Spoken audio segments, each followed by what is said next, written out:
العلم هو النور الهادي والمفتاح لكل الخير من يريد الله به خيرا. السلام علیکم ورحمۃ اللہ وبرکاتہ۔ عزیز طلبہ، دوسرے باب کی 7 فصلیں آپ کے سامنے آ چکی ہیں۔ آج کا سبق جو ہے 8ویں فصل ہے۔ 8ویں فصل مصنف رحمۃ اللہ علیہ نے حرکات کی ادا کے بیان میں ذکر کی ہے۔ آپ یہ سمجھیے کہ جس طرح سے قرآن پاک کے حروف کو صحیح پڑھنا ضروری ہے، اسی طرح ان کی حرکات اور سکون کا صحیح ادا کرنا بھی ضروری ہے، کیونکہ یہ بھی صفات عارضہ میں سے ہیں۔ اس لیے اس فصل میں حرکت اور سکون کی ادائیگی کا طریقہ سمجھا رہے ہیں۔ تو اس میں جو ہے زیادہ تر پڑھنے کی چیزیں ہیں اور سمجھنے کی، اس لیے زیادہ تفصیل یہاں پر آپ کے سامنے نہیں آئے گی، بلکہ عبارت میں ہی تفصیل آپ کو مل جائے گی۔ چلیے، بہرحال فرما رہے کہ 8ویں فصل حرکات کے ادا کے بیان میں۔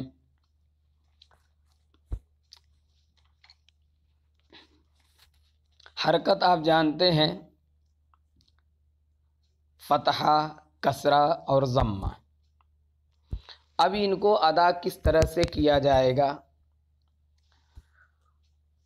ایک ہے انفتاح، ایک ہے انخفاض اور ایک ہے انضمام۔ یہ تینوں باتیں آپ یاد رکھیے۔ پہلے اصطلاح، انفتاح کے معنی آتے کھلنا، انخفاض کے معنی آتے جھکنا، اور انضمام کے معنی آتے ہیں ملنا۔ تو یہ بات اگر آپ کے ذہن میں ہے تو اب دیکھیے، مصنف فرما رہے ہیں فتحہ یعنی زبر، ساتھ انفتاح فم اور صوت کے، اور کسرہ ساتھ انخفاض فم اور صوت کے، اور ضمہ ساتھ انضمام شفتین کے ظاہر ہوتا ہے۔ یعنی اگر آپ کو فتحہ کاملہ ادا کرنا ہے، آپ یہ سمجھیے کہ جس طرح سے حروف میں آپ کو بتلایا گیا تھا کہ حروف جو ہے 2 طرح کے ہوتے ہیں، حروف اصلیہ اور حروف فرعیہ۔ حروف اصلیہ کو بتلایا گیا تھا کہ جس کا مستقل اور متعین مخرج ہو اس کو حروف اصلیہ کہتے ہیں، اور جن حرفوں کا مستقل مخرج نہ ہو بلکہ متردد بین المخرجین ہو، یعنی 2 مخرجوں کے درمیان وہ جو ہے متردد ہوں، تو اس کو کہا جاتا ہے حروف فرعیہ۔ جیسے حمزہ مسہلہ، الف ممالہ۔ الف ممالہ کو آپ سمجھ لیجیے کہ الف کا مخرج ایک مستقل ہے اور یا کا مخرج مستقل ہے، لیکن الف کو یا کی طرف مائل کر دیتے ہیں تو الف جو ہے نہ تو اپنے مخرج اصلی میں رہتا ہے اور نہ یا کے مخرج میں جاتا، جیسے مجریہا۔ تو یہ جو ہے الف ممالہ، اگر اس کو مجریہا پڑھتے تب تو وہ جو ہے یا بن جاتا، مجراہا پڑھتے تو الف بن جاتا، لیکن نہ تو مجراہا پڑھا گیا اور نہ مجریہا پڑھا گیا، بلکہ دونوں کے درمیان پڑھا گیا مجریہا۔ تو یہ الف جو ہے بین المخرجین ہو گیا، تو الف اپنے مخرج سے بھی نہیں ادا ہو رہا ہے مکمل طور سے، اور بعد والا مخرج یعنی یا سے بھی جو ہے وہ ادا نہیں ہو رہا ہے، متردد بین المخرجین ہو گیا۔ اس کو کہتے ہیں حروف فرعی، ایسے حرف کو حرف فرعی کہتے ہیں۔ اسی طرح سے حرکات کی بھی جو ہے 2 قسمیں، حرکات کاملہ اور حرکات ناقصہ۔ حرکات کاملہ یہی ہے کہ فتحے کو مکمل انفتاح فم اور صوت کے ساتھ ادا کیا جائے، کسرے کو مکمل انخفاض فم اور صوت کے ساتھ ادا کیا جائے، اور ضمے کو انضمام شفتین کے ساتھ ادا کیا جائے تو وہ فتحہ، کسرہ اور ضمہ کامل کہلائے گا۔ آگے دیکھیے، ورنہ اگر فتحے میں کچھ انخفاض ہوا تو فتحہ مشابہ کسرے کے ہو جائے گا۔ ظاہر سی بات ہے کہ کسرہ انخفاض کو چاہتا ہے، تو فتحے میں اگر جو ہے کچھ انخفاض ہوگا تو فتحہ مشابہ کسرہ کے ہو جائے گا، اور اگر کچھ انضمام ہو گیا تو فتحہ مشابہ ضمے کے ہو جائے گا۔ ظاہر سی بات ہے، جو جس کا ماخذ ہے، جہاں سے وہ ادا ہوتا ہے، جہاں سے اس کو ادا کیا جاتا ہے، اس کی طرف اگر دوسرا کوئی مائل ہوگا تو اسی کی صفت اور اسی کی جو ہے کیفیت اس کے اندر آ جائے گی۔ اس لیے کہہ رہے ہیں کہ فتحہ ساتھ انفتاح فم اور صوت کے ظاہر ہوتا ہے، یعنی ادا ہوتا ہے، اور کسرہ ساتھ انخفاض فم اور صوت کے ادا ہوتا ہے، اور ضمہ ساتھ انضمام شفتین کے ادا ہوتا ہے۔ یہ تو مکمل ہو گیا۔ لیکن اب کہہ رہے ہیں کہ اگر فتحے میں کچھ انخفاض ہوا تو فتحہ جو ہے کسرے کے مشابہ ہو جائے گا، اور فتحے میں اگر جو ہے کچھ انضمام ہوا تو فتحہ جو ہے ضمہ کے مشابہ ہو جائے گا۔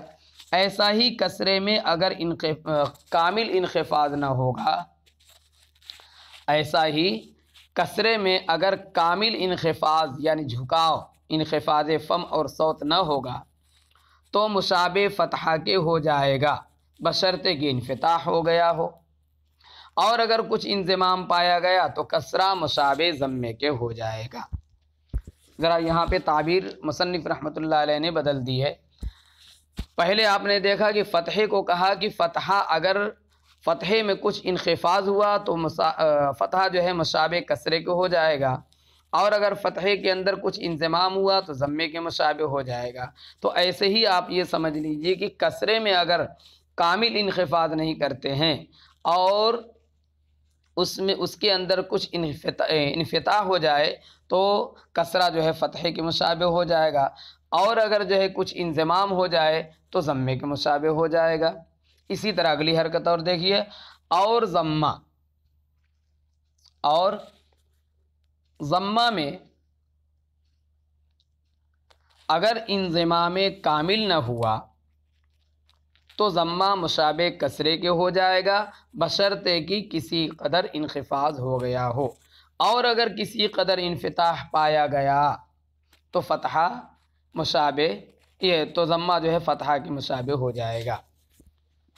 جی، تو حاصل کلام یہ ہے کہ فتحہ انفتاح کامل یعنی انفتاح فم اور صوت، اور کسرہ انخفاض کامل یعنی انخفاض فم اور صوت، اور ضمہ انضمام شفتین کامل سے ادا ہوتا ہے۔ اب اگر جو ہے ایک حرکت دوسرے کی طرف مائل ہو گئی تو اس میں اسی کا اثر آ جائے گا۔ لہذا اگر فتحہ میں کچھ انخفاض پایا گیا تو کسرے کے مشابہ، فتحے میں کچھ انضمام پایا گیا تو ضمے کے مشابہ، اسی طرح سے کسرے میں اگر انخفاض نہ پایا گیا بلکہ انفتاح پایا گیا تو فتحے کے مشابہ، اور انضمام پایا گیا تو ضمے کے مشابہ، اور ضمے کے اندر اگر انضمام کامل نہ کیا گیا تو ضمے میں اگر انخفاض پایا گیا تو کسرے کے مشابہ، اور جو ہے ضمے میں اگر انفتاح پایا گیا تو فتح کے مشابہ ہو جانا بالکل جو ہے اس ظاہر ہے۔ اسی لیے میں نے آپ کو کہا تھا کہ یہ زیادہ تر جو ہے پڑھنے سے تعلق رکھتا ہے یہ سبق۔ آگے فائدہ ذکر کریں۔ فتحہ جس کے بعد الف نہ ہو، اور ضمہ جس کے بعد واو ساکن، اور کسرہ جس کے بعد یا ساکن نہ ہو، ان حرکات کو اشباع سے بچانا چاہیے۔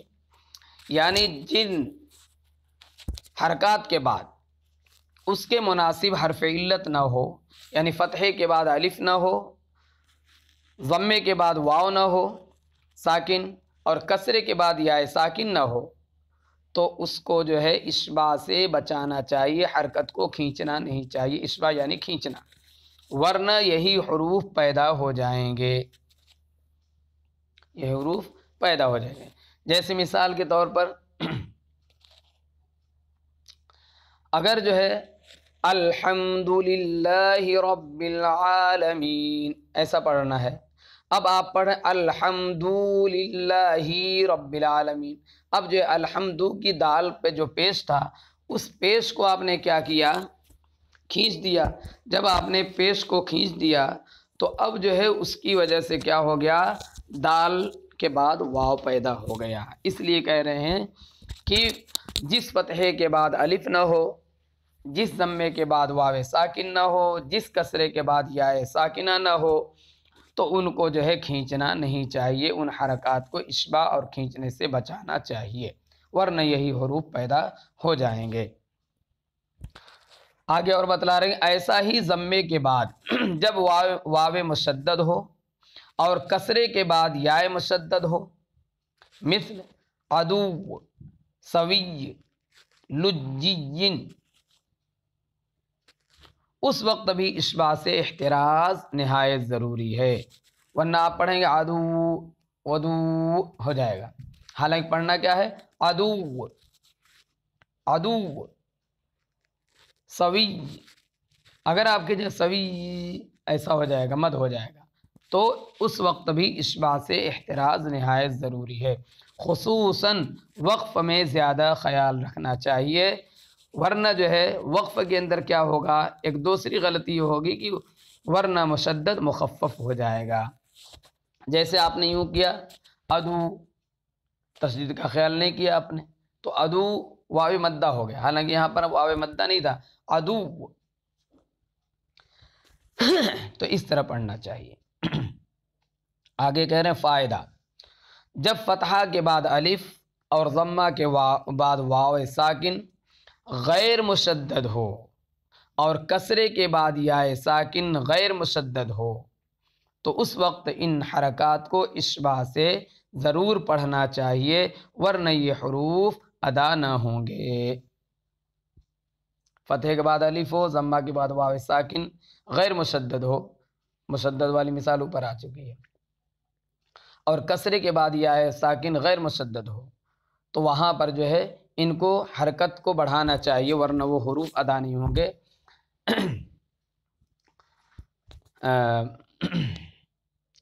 ورنہ یہ حروف ادا نہ ہوں گے، خصوصاً جب کئی حروف حرف مدہ قریب قریب جمع ہوں تو زیادہ خیال رکھنا چاہیے، کیونکہ اکثر خیال نہ کرنے سے کہیں اشباع ہوتا ہے اور کہیں نہیں ہوتا ہے۔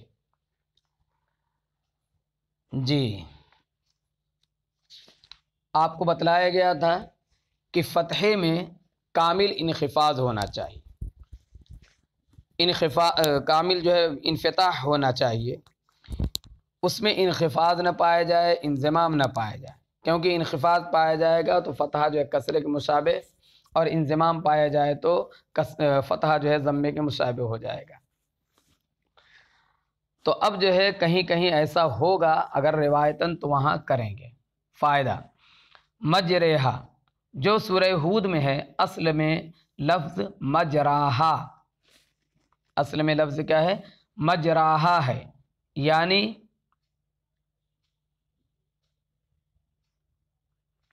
یعنی را کے بعد اصل میں مجراحہ ہے، یعنی را مفتوح ہے اور اس کے بعد الف ہے۔ فائدہ، مجرحہ جو سورہ ہود میں ہے، اصل میں لفظ مجراحہ ہے، یعنی را مفتوح ہے اور اس کے بعد الف ہے۔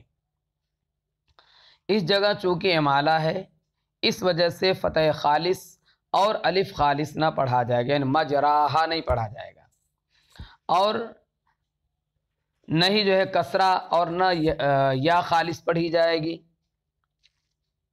یعنی مجریحہ بھی نہیں پڑھا جائے گا، مجراحہ بھی نہیں پڑھا جائے گا، بلکہ فتحہ کسرے کی طرف اور الف یا کی طرف مائل کر کے پڑھا جائے گا، جس سے فتحہ کسرہ مجہول کے مانند ہو جائے۔ کسر مجہول نہیں ہوگا، اس لیے کہ عربی زبان میں حرکت مجہول یا کوئی حرف مجہول ہے ہی نہیں، اس کو جو ہے امالہ کہتے ہیں۔ تو کہہ رہے ہیں کہ یہاں پر کامل فتحہ بھی نہیں پڑھنا ہے، کامل جو ہے اور خالص الف بھی نہیں پڑھنا ہے، اسی طرح سے کامل کسرہ بھی نہیں پڑھنا ہے، خالص یا بھی نہیں پڑھنا ہے، یعنی نہ تو مجراہا پڑھنا ہے نہ مجریہا پڑھنا ہے، بلکہ الف کو یا کی طرف مائل کر کے پڑھیں گے، جس سے فتحہ جو ہے کسرہ مجہول کے مانند ہو جائے گا، اور اس کے بعد یا مجہول ہوگی، اور اس کے سوا اور کہیں امالہ نہیں ہے۔ اردو زبان میں بہت سارے مجہول الفاظ استعمال ہوتے ہیں، جیسے پڑھتے سویرے، سویرے، سویرے، میرے، تیرے، اس طرح سے مجہول، تو اسی کے مانند ہوگا، اس کو کہا جاتا ہے امالہ۔ فائدہ: کسرہ اور ضمہ کلام عرب میں مجہول نہیں بلکہ معروف ہیں، اور ادا کی صورت یہ ہے کہ کسرے میں انخفاض کامل کے ساتھ آواز کسرے کی باریک نکلے، اور ضمے میں انضمام شفتین کے ساتھ ضمے کی آواز باریک نکلے۔ اب اس کو کیسے آپ جو ہے سمجھیں گے کہ کسرہ یہ مجہول ہے یا ضمہ جو ہے مجہول ہے یا کسرہ اور ضمہ جو ہے معروف ہے، اس کی آسان سی صورت یہ ہے کہ اگر جو ہے اس کسرے کو آپ کھینچے تو یا مدہ پیدا ہو جائے، ضمے کو آپ کھینچے تو واو مدہ پیدا ہو جائے، تو یہ ضمہ اور کسرہ جو ہے معروف کہلائے گا۔ جیسے آپ اردو میں دیکھ لیجئے، ہم جو ہے ضمے مجہول ادا کرتے چور، چور، یہ جو ہے کتنا بھی آپ کھینچیں گے تو واو مدہ نہیں بنے گا۔ اور ایک ہے چور، جیسے میرا بدن چور ہو رہا ہے، بولتے ہیں تھکن سے چور ہوں میں، تو ابھی جو ہے چے پہ جو ضمہ آیا یہ ضمہ کیسا ہے؟ معروف ہے، چور میں، اور چور کے اندر جو ضمہ آیا وہ ضمہ جو ہے مجہول ہے۔ تو اب یہ چور کا جو آپ جو ہے چے کے ضمے کو اگر آپ کھینچیں گے تو ہرگز جو ہے یہاں پر حروف واو مدہ پیدا نہیں ہوگا، تو حرکت کسرہ کاملہ اور ضمہ کاملہ یا جو ہے کسرہ معروف اور ضمہ معروف کو پہچاننے کا طریقہ اور جو ہے اصول یہ ہے کہ اس ضمے اور کسرے کو آپ کھینچیں گے تو اس سے جو ہے یا مدہ اور واو مدہ پیدا ہو جائیں گے، اور اگر نہیں واو مدہ اور یا مدہ پیدا ہوتے تو یہ سمجھو کہ کسرہ جو ہے یہ کسرہ معروف نہیں ہے، ضمہ معروف نہیں ہے۔ چلیے آگے کہہ رہے ہیں فائدہ: حرکات کو خوب ظاہر کر کے پڑھنا چاہیے، یہ نہ ہو کہ مشابہ سکون کے ہو جائے، ایسا ہی سکون کامل کرنا چاہیے تاکہ مشابہ حرکت کے نہ ہو جاوے، اور اس سے بچنے کی صورت یہ ہے کہ ساکن حرف کی صوت مخرج میں بند ہو جائے اور اس کے بعد ہی دوسرا حرف نکلے۔ جیسے آپ پڑھیں گے انعمت، انعمت، انعمت، یہ جو ہے کیا ہو گیا؟ نون کا سکون، میم کا سکون جو ہے یہ برابر صحیح نہیں رہا، اس میں آپ نے جو ہے اس کی آواز کیا کہتے ہیں ساکن حرف کی آواز کو مخرج میں بند نہیں کیا۔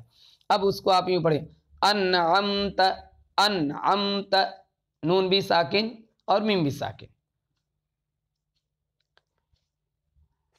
جی تو بند ہو جائے، پھر اس کے بعد ہی دوسرا حرف نکلے، اور اگر دوسرے حرف کے ظاہر ہونے سے پہلے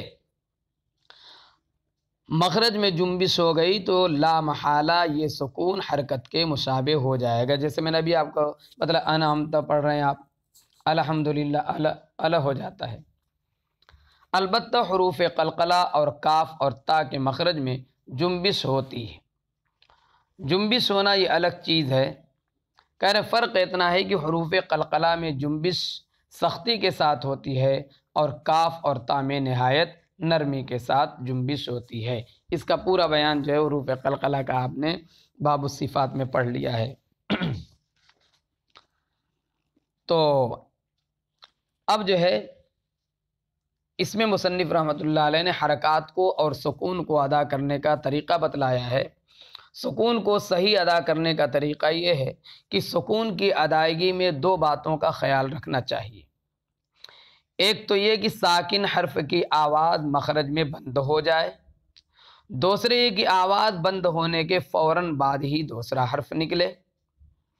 اگر آواز پوری طرح مخرج میں بند نہ ہوئی بلکہ دوسرے حرف کے ادا ہونے سے پہلے ہی مخرج میں حرکت اور جنبش ہو گئی تو یہ سکون حرکت کے مشابہ ہو جائے گا، اور اگر آواز بند ہونے کے فوراً بعد دوسرا حرف نہ نکلا بلکہ کچھ دیر سکون پر ٹھہرا رہا تو یہ سکون سکتہ بن جائے گا۔ دونوں غلط ہے، سکون میں حرکت کا اثر آنا یا سکون کا سکتہ بن جانا دونوں ہی صحیح نہیں ہے۔